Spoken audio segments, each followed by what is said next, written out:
উত্তরবঙ্গ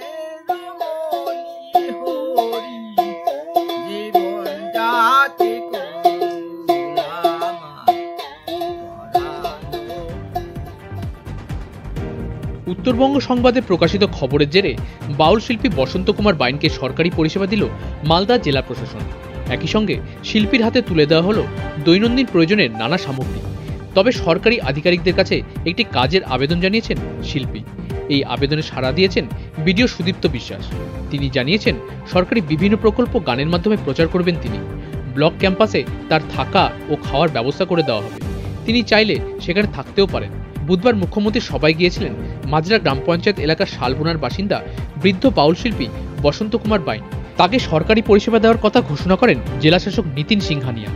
সদর মহকুমা শাসক পঙ্কজ তামাং জানান, জেলা শাসকের নির্দেশে তিনি যাতে সরকারি সব প্রকল্পের সুবিধা পান তার সব রকম ব্যবস্থা করা হয়েছে। সরকারি সাহায্য পেয়ে খুশি প্রবীণ এই শিল্পীও। ভালো লাগছে বাবা। হ্যাঁ, কি অসুবিধা ছিল? কি অসুবিধা ছিল? অসুবিধা ছিল, আমি তো কর্মহীন, আমার বৃদ্ধ ভাতার জন্যে, তারপরে আরও অনেক অসুবিধা আছে, সংসারের ব্যাপার, এটাই অসুবিধা। আপনারা আসছেন না, খুব ভালো লাগছে আমার। তবে আমার একটু দেখবেন, এইটাই আমার অনুরোধ। ঠিক। এখানে মাননীয় জেলা শাসক নির্দেশে এবং এইচডিও সাহেব এখানে এসেছিলেন।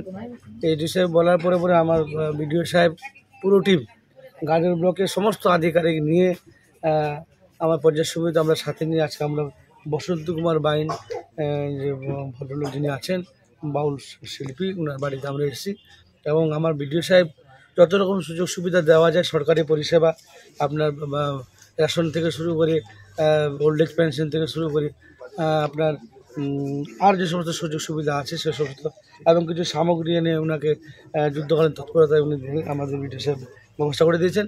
যাই উনি খুব আনন্দিত বাইনবাবু, এবং বিডিও সাহেব আরও বললেন যদি উনিকে একাকিত্ব বোধ করেন তাহলে বিডিও অফিসে ওনার থাকার ব্যবস্থা করে দেওয়ার চিন্তাভাবনা করেছেন। খুব অতি উত্তম উদ্যোগ এবং ভালো উদ্যোগ, এটাতে আমরা সাধুবাদ জানাচ্ছি। এবং বাইনবাবু খুব আনন্দিত এবং উনি চাইলেন যে না, আগামীতে আমি যেন একাকিত্ব না ফিল করতে পারি, তাতে উনি আমাদের সাথ দিতে চাইছেন। গাজল থেকে ক্যামেরায় পঙ্কজ ঘোষের সঙ্গে গৌতম দাসের রিপোর্ট, উত্তরবঙ্গ সংবাদ।